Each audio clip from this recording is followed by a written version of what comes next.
Take Command podcast from Odyssey Sports. Logan Paulson there. I am Craig Hoffman, and you can come hang out with us on Sunday. Tap Sports Bar, MGM National Harbor, the Take Command pregame show. We start at 10 on 106.7 The Fan and the Team 980. Streams live on YouTube, both stations as well. And doors open to come hang out with us in person at 11 a.m. And then, Logan, we're back to FedEx Field. I guess you've been there recently. I haven't been there since the Buffalo game because the only other home game since the Buffalo game was Chicago, late night. And I was like, I am going home. I remember because you'd done your show. I've been at Tap for a long time. That day. A lot of vibes at Tap, which is a great spot to be, but I don't know if I want to be there for 6 hours. So no, good vibes at Tap, but then I was ready to no more vibes at FedEx. And then, boy, was that a good decision considering how that game went. It's always tough. It's always tough being in the press box in those games because everyone is, all the reporters and all the people covering the team they're fans. They want to cover good football, and when you get up there, it's not. You get a little punchy. It gets a little punchy. That's exactly right. You're like, I wish I could watch the game anywhere but in here right now because it's. Everyone's so bummed, but I don't know that going out in the stands would be much better. I know. If you want to go on a field trip, just let me know. Hey, you want to get out of here? Let's go in the 400s and see how the folks up there are doing. I ended up just watching on the TV in the back there, which is weird because you can hear the game going on, but you're just watching it because you just want to be left alone. But yeah, hopefully much better performance than that one. So that would be good. Let's talk about how the defense can have a better performance, certainly than that night, but also kind of keep going what they've had the last two games. Like they were okay against Atlanta. Definitely got helped out by Desmond Ridder being Desmond Ridder. And then against the Giants, they were pretty darn good. A couple of big plays here and there, but largely very, very effective. And this has kind of been the Del Rio model. First 5 games, yikes, man. And then they start to round into form, and they're right on schedule in that regard. Philly, different challenges, though, than a banged-up New York Giants offense led by Tyrod Taylor. With that line, you got the best O-line in football. You got Jalen Hurts.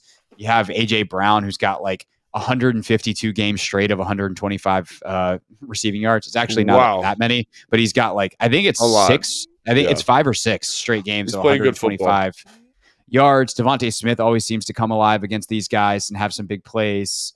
So, how do you try to limit this offense and give yourself a shot? Yeah, so I think if you're a fan of this team and you're a fan of the defense, while the Giants game, I know people are really frustrated by, I took it in a more positive way from a defensive side of the football. And you mentioned the explosive plays, which cannot happen, obviously. But I do feel like watching it that there was a higher comfortability, or the defense was more comfortable in certain coverage structures than they've been in a while. Instead of having guys kind of running open or not passing stuff off correctly, I felt like they found some coverage structures, kind of this two-man, to match in conjunction with their traditional match stuff that felt a little bit more tight, a little bit more assignment sound. And so I would say if you just apply that same principle in conjunction with how well this defensive front always plays against the Philadelphia Eagles, and by the defensive front, I'm talking defensive line: Sweat, Chase, Payne, Allen. Ridge had a really good game last time they played, even though it was kind of a smaller sample size. That group can stop the run if they're playing if they're playing at a high level, and I think they will. They always seem to kind of step up with that. And so if the secondary is playing a little bit better, you can eliminate some of those explosive plays, which on paper and based on the past 2 weeks, you'd say they probably can. I know fans are saying Jalen Hyatt had two explosive plays. I take those as more of a positive, relatively speaking, to other explosive plays they've given up this year, because St. Juice is in good relationship to the receiver. So you need a good throw. They weren't coverage busts. It's just dudes made plays. Right. And so again, that's kind of how I take that. Even the one that he gave up to Drake London, where Drake London goes up and they kind of wrestle with it. He's in good relationship to the receiver. We're not having somebody bust on the field. Percy Butler, we talked about him, maybe not always perfect in terms of his angles and landmarks to tackling, but I thought was much more consistent in terms of getting to where he was supposed to be in coverage structure, which if you're a fan, all good things, because those things help eliminate big explosive plays to A.J. Brown. Now, is A.J. Brown going to get his? Yeah, for sure he's going to get his because he's A.J. Brown. But can you limit kind of how dynamic those opportunities are? And I think that's what you're seeing from the coverage standpoint.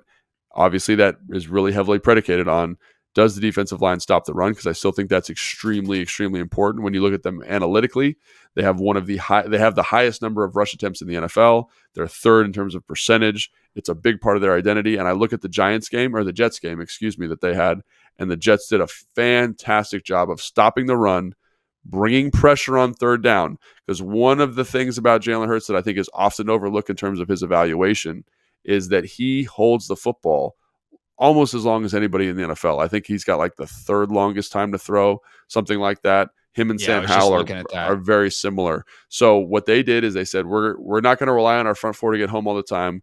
We're going to be a little bit more aggressive in terms of pressure, which again exposes the back end. So I don't know if Jack's going to feel comfortable with that. But they brought some pressures, nothing crazy, just to force Jalen Hurts off the spot. He made some mistakes in that game, and obviously the Jets were able to capitalize. So I would kind of follow elements of that game plan. So I think there's a good roadmap. I think you've got some good things from a coverage standpoint you like. And I think the defensive front always plays well against this group. Can they create some of their own pressure would be one of my thoughts, but that's kind of my high-level thoughts on the defense. Yeah. Now you mentioned the back end, you mentioned the line. There's a piece missing there, and that is a big question for this week. How do you think they handle the linebacker situation? Because Cody Barton was a DMP Wednesday. Definitely seems like he could miss the game on Sunday. Again, we record this on Thursday mornings, which allows us to talk about a lot of stuff.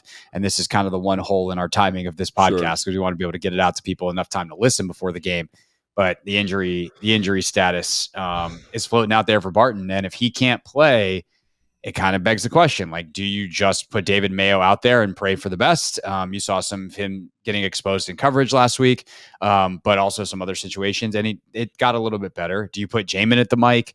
Do you throw a young guy like Dejon Harris out there? Like, interesting. There's, because Kalik is kind of in the mix rotationally. Like, how do you handle that second level of the defense if Cody Barton, and by the way, who gets the dot? You just put it on. My guess is they put it on Mayo and say, like, you're calling the defense, you're playing middle linebacker.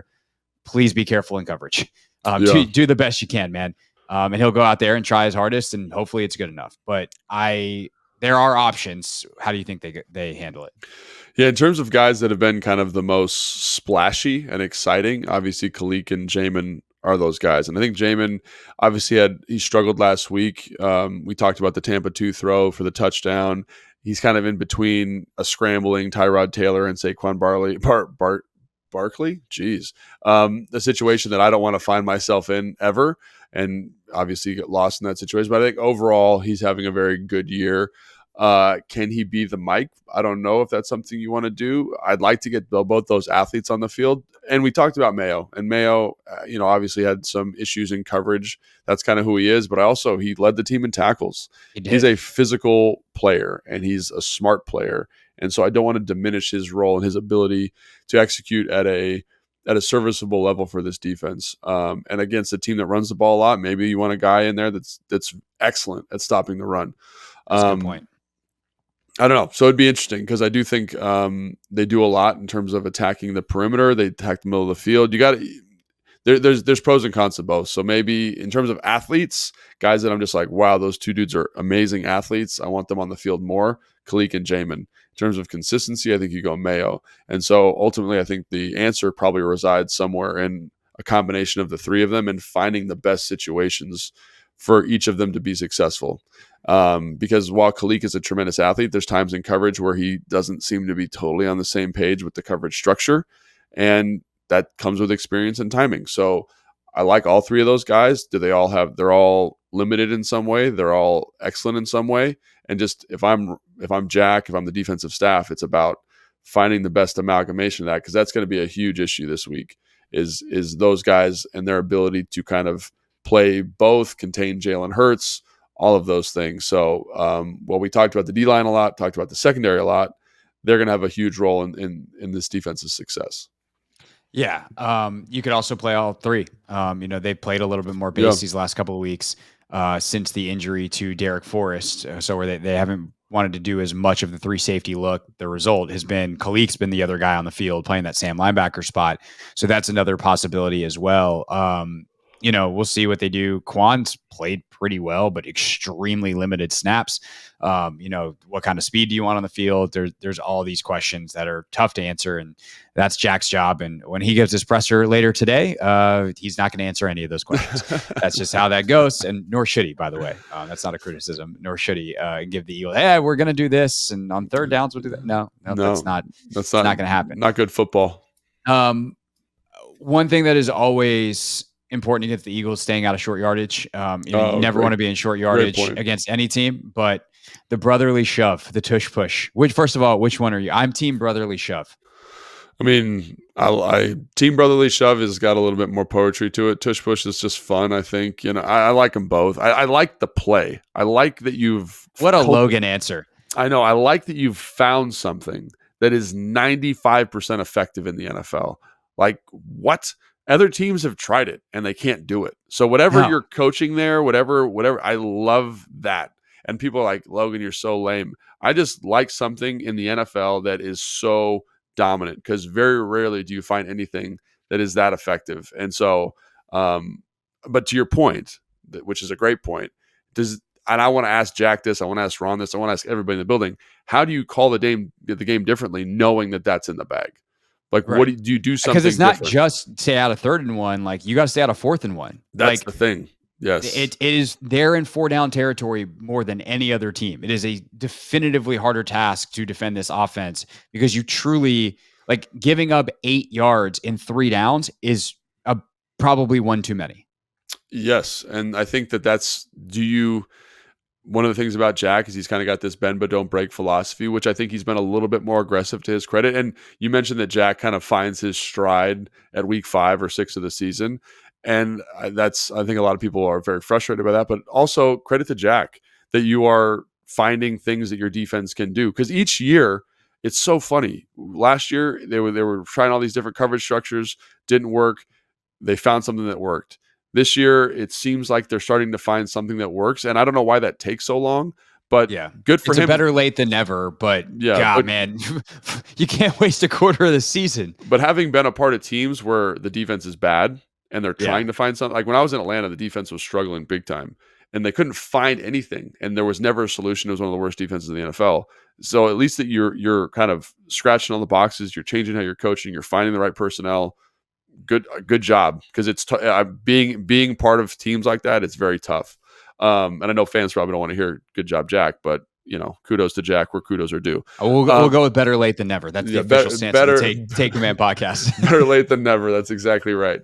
So I just, when I watch other teams, I'm trying to figure out if they're handling it differently, because the second you're in 3rd and 1, it's basically a first down, because 3rd and 1 is now a shot down for them, which is crazy. So you can't even treat that like a regular 3rd and 1, because they have 4th and 1 to go for it. So just that ability, and then their ability to maintain these drives, 19 plays, 17 play drives, is incredible. And I think it's just a really fascinating kind of wrinkle to the NFL that no one else has been able to adopt. And I'd love to just get some coach's perspective on it, but obviously they're going to kind of do what Jack does as his presser every day and be like, yeah, well, it's good, but we'll figure something out, or whatever he says. So yeah. I mean, it's interesting hearing Jason Kelsey talk about it, the man at the center of it all, literally, on his podcast on New Heights, and he's like, it's organized mass, and we got mass, and we know how to get it organized and push in the right direction. And so, to me, the defense of it is like, you got to organize your mass back the other way. Yeah. But it's so hard, because it's not just mass, it's force. And like when you have Jalen, who's as strong as he is, and they typically put like AJ Brown and Dallas Goedert, I think, are the 2 guys that are typically pushing. They're the push. Jalen's the tush. And like those 3 on top of the O-line is a ton of force moving forward. And they also know when they're going to go. Yeah. And so to react quickly enough and get your mass organized, so to speak, on the defensive side, it's just like, even if you put Payne, Allen, Ridgeway, and like you have Jamin, and like you kind of almost go exactly their formation on the other side and try to push back, like it's tough. Like I don't know it's funny, because I don't know what the best defense is, but no one else can run it like the Eagles do. So it tells you that it's not really a schematic thing, it's an execution thing, and the Eagles are just better at executing it than everybody else. Well, it's interesting because now there's a rule on the defensive side of the ball that you can't push defensive players. Remember how they used to do that for field goals all the time? They used to kind of do the stack where they'd Oh, where you'd yeah, have they the two. limit some of that stuff, So yeah. so you can't do that. So there is a little bit of a rule imbalance there. And I think even if you were to say, hey, let's put a guy on Kelsey's right shoulder, a guy on Kelsey's left shoulder, and then two guys outside of them. The problem is they don't always run the tush push. They do like the little pitch play or whatever. So you still have to be defensively sound.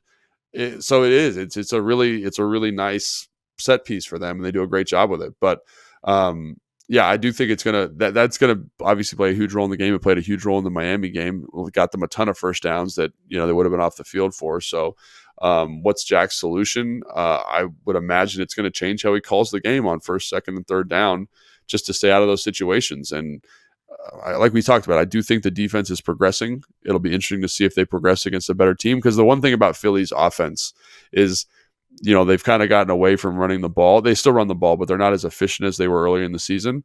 But it Yeah. doesn't really matter because they're gonna keep running the football, and then they have AJ Brown, they have Devontae Smith, they have Dallas Goedert, they have Swift out of the backfield, and so they can beat you in all these different ways. And let's say you double team AJ Brown, then you're gonna have Devontae Smith in a one-on-one. Like, there's just so many ways this team can beat you. And right when you feel like the offense is starting to lull, when you're watching games of theirs, they find somebody. It's Goddard for a screen for 20 yards, and you're like, oh, now they're in a rhythm, and then there they go. And so I think that's going to be the challenge this week, is much like in the first game where they got that explosive play to Devontae Smith, right before half that led to the field goal. Is Yeah. how then do you kind of refocus yourself defensively? Because that's going to be the solution, is throwing the ball. How do you kind of batten down the hatches and make sure we're in a good position to be successful? So that's why this is really compelling to me from a defensive standpoint, because, yeah, you could be great for 3 quarters, but they're so explosive. They're so dynamic. It's going to be this great chess match the whole time if the Commanders are going to be competitive and potentially win the game. Well, we got 3 more hours to talk about it on Sunday. Tap Sports Bar, MGM National Harbor, the Take Command pregame show. We will see you then and there. Of course, I've got some radio shows to do between now and then. Hope you'll join me on the Hoffman Show on the Team 980, 4 to 7 weekdays. You can also watch all of that on YouTube at the Team 980 and the Take Command pregame show simulcast at 1067 The Fan as well. For Logan, I'm Craig. We'll see you Sunday. Have a great rest of your week, and thanks for listening to Take Command. Thanks for watching this clip of Take Command. First, why don't you like it? It lets other people know that it was good, and then they should watch it too. And Logan, we have a new exclusive home for full episodes. We do. 1067 The Fan's YouTube page. Go check it out and please subscribe. Yeah, do what Logan said. Do it. Very, very smart.